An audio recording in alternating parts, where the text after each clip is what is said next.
The One Piece live action is out, and after sleeping on it, I wanted to dive into the trailer and give some more refined thoughts on what I think about it. But in the midst of my reaction in the comments, I realized a lot of people, they're not even aware of exactly some of the finer details in regards to the live action. So we're gonna hammer some of those out. Not gonna spend too much time on it, but for people that don't know about the live action, here's some of the key details you'd wanna know in regards to the actors, the budget, the studio that's in charge of it, and I guess what to expect in regards to seasons, etc. And then we're gonna dive into the trailer and give a more legitimate breakdown now we've watched it at least 25 times. We are now in the final saga of One Piece and on our way to the biggest battle royale ever and the greatest war in the world for the final treasure. And today I've got an amazing way for you to immerse yourself in that experience. And it's with today's sponsor, War Thunder. War Thunder is all about that historically authentic experience. But did you know that you can add your own personal touch to your vehicles? That's right. On our community site, you'll find thousands and thousands of user-made skins inspired by anime and specific anime characters. And if you want to see your tank cruising the battlefield with Luffy's pirate emblem or Goku's power-packed colors, well, you can. And here's the best part, mateys. These incredible skins are absolutely free to download. Almost every vehicle in the game has an anime-themed skin available, but if you can't find one you like, don't worry, create your very own. Unleash your creativity and let your favorite anime characters inspire your tank's style. But that's not all, my fellow pirates. If you want to dive deeper into the anime immersion, we've got something special for you. Download the anime voice pack mods and let your crew speak the language of your favorite characters. Picture this, your tank commander issuing orders with the voice of Monkey D. Luffy or Naruto Uzumaki. It's like having your very own anime dream team on the battlefield. And speaking of anime awesomeness, now, here's something that'll make your anime-loving heart skip a beat.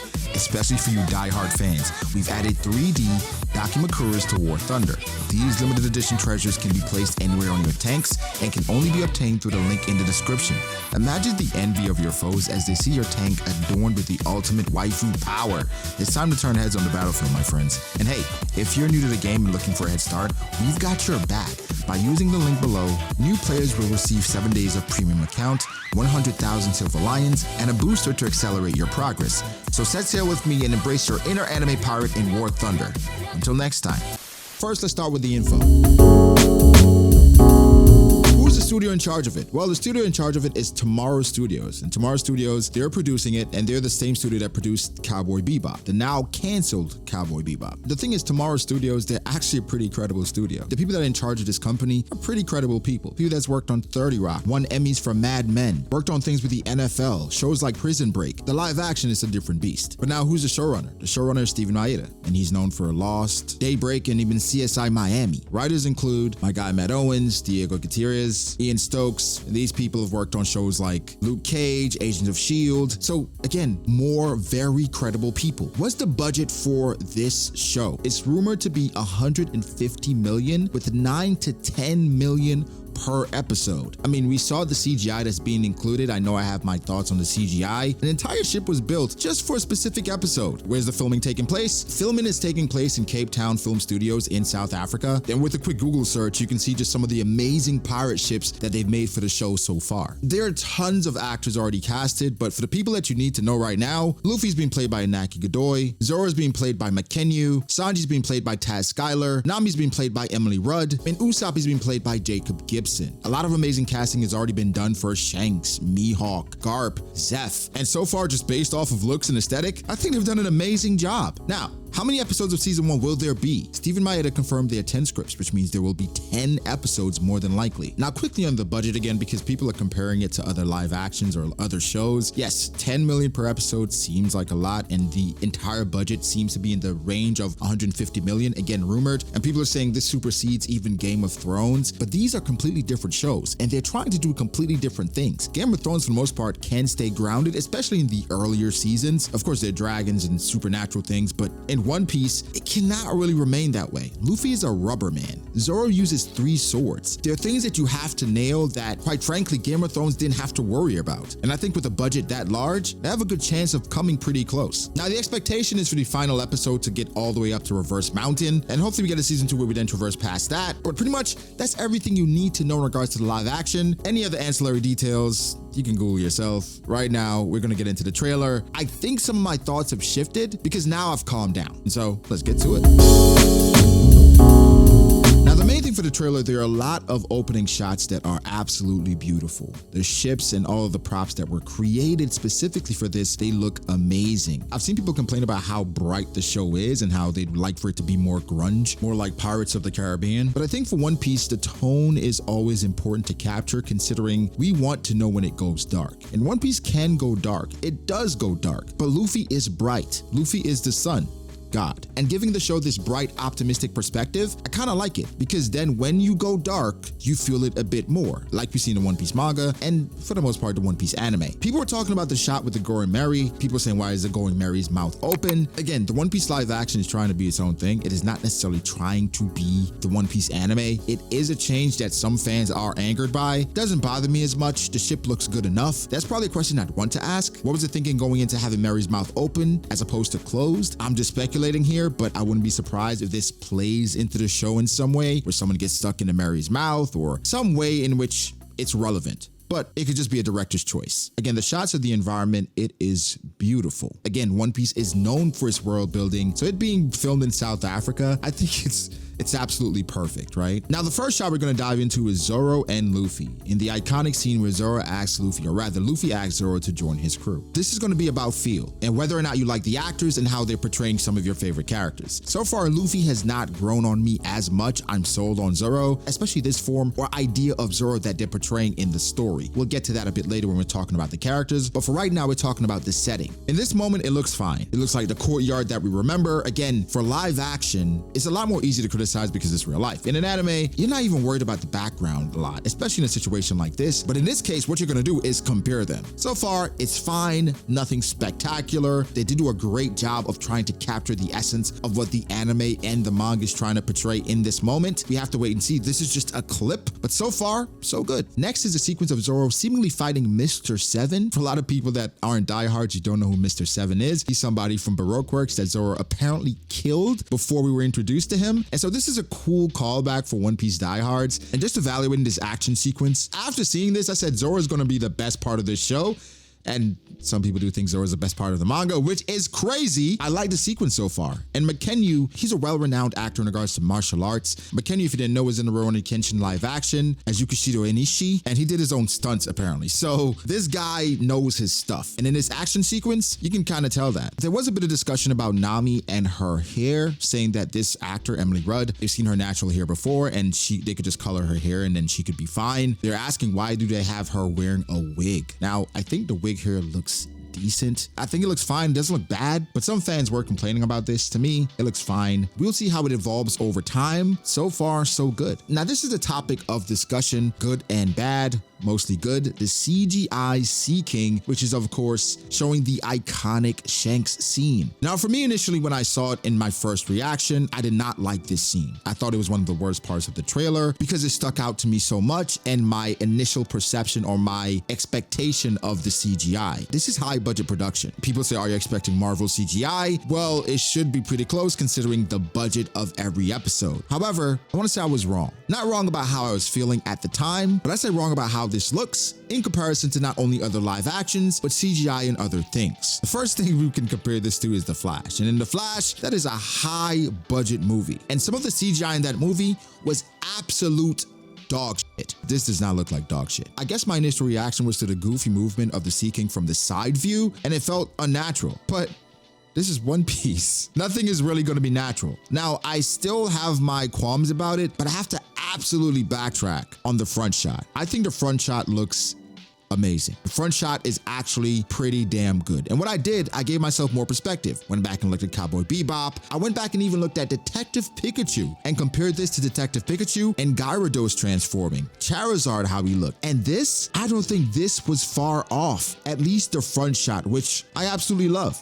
So you know what? I can eat crow on that. I was wrong about the CGI in this film. It's grown on me, especially the front shot. I think that looks... Now, this is obviously Shanks in this scene reacting to the Sea King. I want to see what Conqueror's Haki looks like. I expect it to be phenomenal. Of course, just like in anything, Shanks makes a 2-second appearance, but a pretty dope shot. Now we see a shot of Alvida's ship, which looks absolutely phenomenal. Again, the budget for this show, you can tell they're putting their backs into it, man. Another topic of a lot of discussion is live action Buggy and his appearance, which feels more like the Joker than the Buggy that we know, which he looks a lot more menacing, but this again is just one shot. I'm excited for this level of Buggy. I expect him to be funny as well. I've heard in interviews from some of the showrunners, some of the writers, Jeff Ford completely kills it as Buggy. So I'm really interested to see where they go with this Buggy. Is he going to be more menacing than funny? I think Buggy is a staple of comedy in the One Piece story. Buggy has his own cult, so you have to make sure you absolutely nail a fan favorite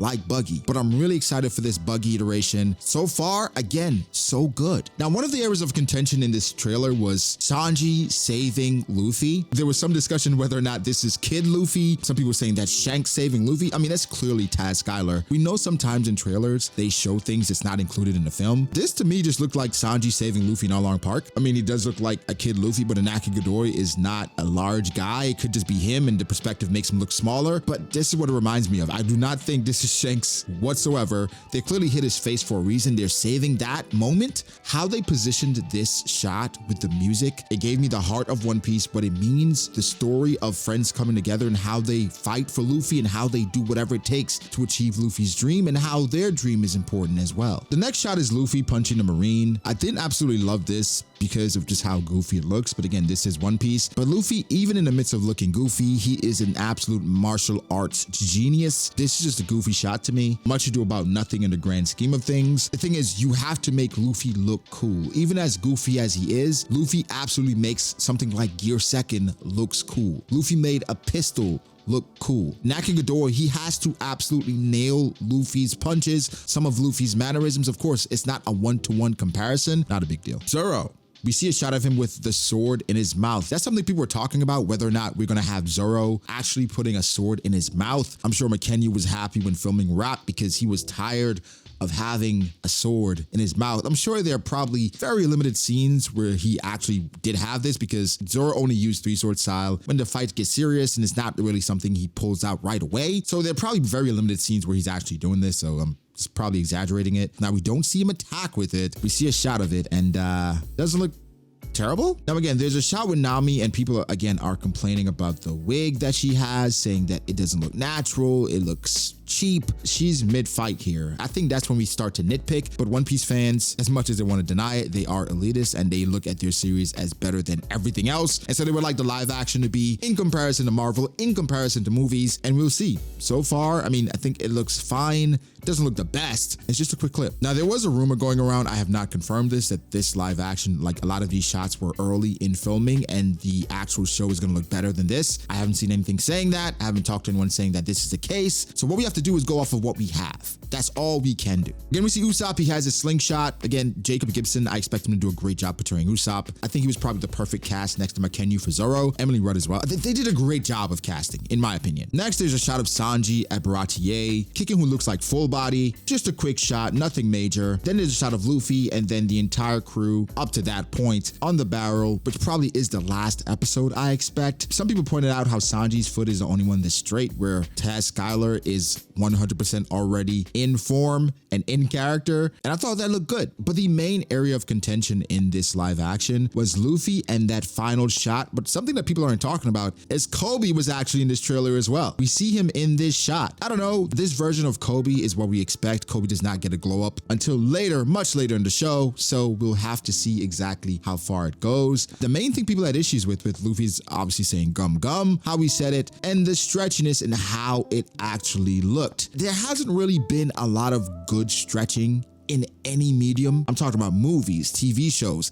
It's always been pretty mid. And so stretching in here, it looked decent. Did not look amazing, but I think this is the best it can look. And for what we expect from Luffy, it is rubber, it is stretchy. It's gonna look weird, it's gonna look goofy. So I didn't hate it and I thought it was fine. The last part where they're actually making fun of Luffy saying gum gum, where Luffy's saying all great fighters call out their finishing moves. I've seen people split on that saying, why are they doing this? Why are we breaking the wall? I thought this is good. You have to make fun of things because One Piece is inherently goofy. But what I loved about it is Zoro's humor in this scene, where he's kind of calling it out saying, no, they don't. Now, I wonder how they're going to play on this. Will we have Zoro screaming out his attack name eventually in the future? Then Luffy looking at him saying, hey, I told you that's what great fighters do. That would be funny. I would actually like that. But so far, everything has been good to me.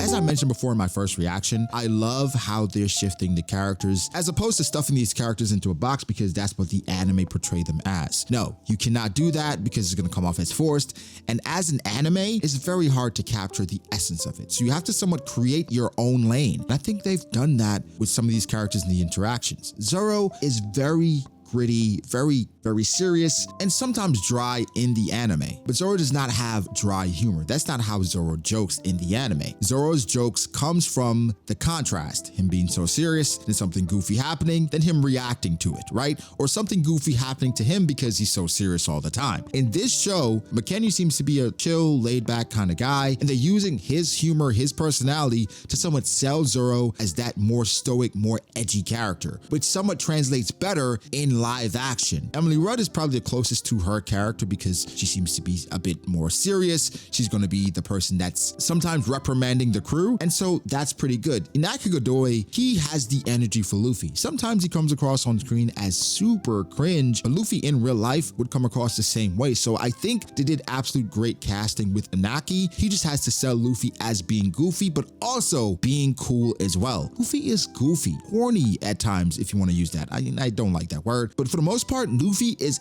absolutely cool as fuck sometimes. And Inaki, for us to absolutely love this live action, you have to be cool as fuck as well. There's one thing I want to add as well. There are a lot of people saying that One Piece is trying to be like Marvel with the jokes, how quippy they are. And I wanted to say, what else would they want to be? The MCU is one of the most successful franchises of all time. I don't think any movie, any franchise has eclipsed, to me personally, or gotten to the level of hype that I was for Endgame and Infinity War. And so for the MCU, we see literally DC at this point is copying the MCU, trying to be quippy, trying to have these jokes that's relatable, make people laugh, and have people enjoy things on a bit more casual basis. Why would they not copy a winning formula? Of course, the MCU is not as hot as it used to be, so people are probably a lot more cold on that. However, it makes sense to copy something that's been successful. Of course, for the One Piece lovers, the One Piece elitists saying, no, that's not my One Piece. I want it to be like the end. No, it cannot be that way. It will not translate well. And if they try to do that, you're gonna say, well, it's live action. It shouldn't be successful anyway. Let them go their own route. Let's give it a chance, right? Like, subscribe. I would certainly appreciate it, and I'll catch you guys in the next one. Peace. Set sail with me and embrace your inner anime pirate in War Thunder. Until next time.